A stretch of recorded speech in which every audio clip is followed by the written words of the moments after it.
Hello and welcome to week 1, piece 2 of the Wall of Stitches crochet along. So our second piece is a shorter piece. It's only about half the size of the flying birds. And for this one, we're going to use the bead stitch. So this is a lovely stitch that I've used before in my crochet alongs, but it always looks absolutely stunning. So unlike the flying birds, this is a double crochet and half double crochet based piece. So this is where that tension issue comes in. So this piece could turn out bigger, taller, if your tension isn't even. So if you tend to crochet really tightly for small stitches, this one's going to come up bigger. And this is where you need to play with your hook size and decide how you're going to deal with that going through this crochet along. Again, there's more about that in the blog post. So if you need to read that, the link is in the description beneath the video. Okay, so how to get started with this piece? We're going to be starting with a foundation chain of 32. So to start the bead stitch, we're going to be working a row of half double crochet for row 1. So my turning chain is going to count as my first stitch, so I've marked the first chain from my hook. And then in the 4th chain from my hook, I'm going to make a half double crochet. And then just half double crochet in every stitch across.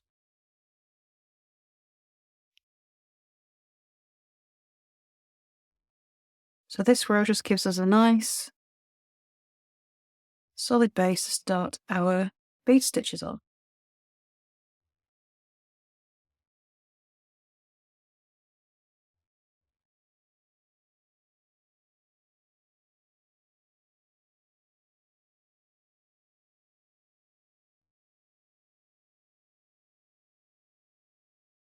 Okay, so row 1, all half double crochet.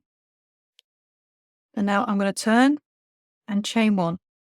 And I'm going to make a double crochet turning chain in the first stitch. Just grab a stitch marker.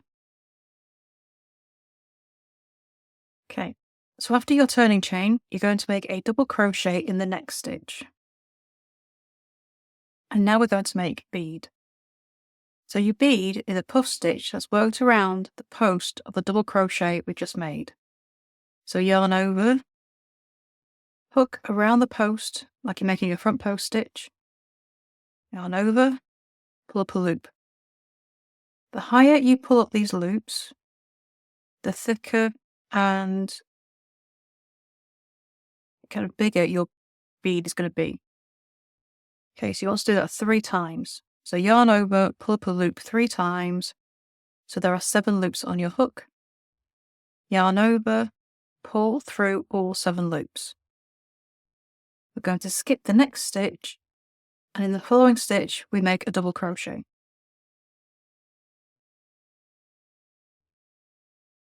So there is your bead stitch. So it's a double crochet with a puff made around it, and together they make the bead stitch. Okay, so just made another double crochet, and we're going to make another puff around that to make our next bead stitch. Yarn over, hook around your post, yarn over, pull up a loop, yarn over, back around the post, yarn over, pull up a loop, yarn over one more time, around the post, yarn over, pull up a loop, 7 loops on your hook, yarn over, pull through all 7 loops. That is your bead. You can make these puffs thicker if you like, you just need to add more yarn overs. And then we go into the next bead stitch. So you're just making bead after bead. So skip the next stitch, start your next bead, the double crochet in the next. And then make the puff. So continue this all the way across the row. The higher you pull up those beads, the better looking the stitch will be. I didn't get those quite as high as the others, so it's looking a bit not as full as when we started with. Make sure I've got a nice blood of yarn for the next one. So keep working those puffs around those double crochets. Yarn over, pull through all 7 loops, skip the next stitch, make a bead. 1, 2, 3, pull through all loops. So I've now got 2 stitches left in this row. I'm going to skip the next stitch and make a double crochet in the final stitch, and that's in the turning chain of the row below. Just make a double crochet, finish. Okay, and that is row 2 of your bead. Row 3, we're going to turn, chain 1, and we're going to make a half double crochet in the first stitch, and then half double crochet in every stitch across. So you're going to make a half double crochet in the top of every puff and in the top of every double crochet.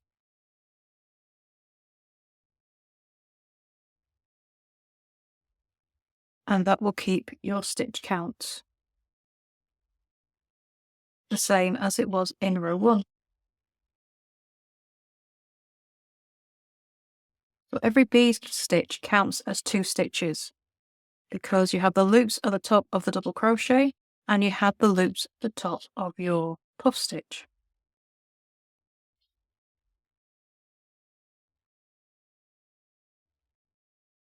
Then half double crochet in the final stitch. There we go. Turn it back round. So to complete your bead piece, you're going to be repeating rows 2 and 3 until you have 8 rows in total.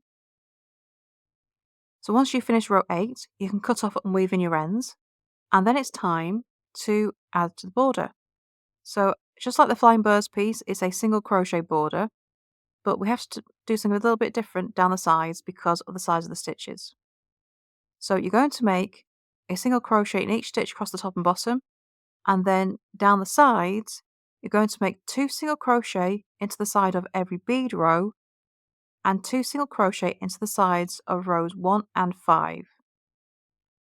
And then into the sides of rows 3 and 7, you'll make 1 single crochet.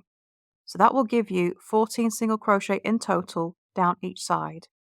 You then add 1 extra single crochet into the corners to account for your turn. So to see how to make the border with all 3 rows, click the link on the screen or go to the link beneath the video, or you can just go straight to the playlist for the Wall of Stitches and it will show you there as well.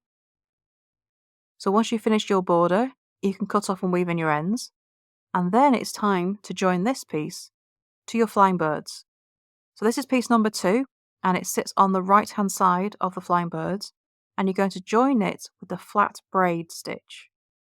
It's a crochet stitch and it just joins everything together really nicely with this lovely braided look that goes at the top.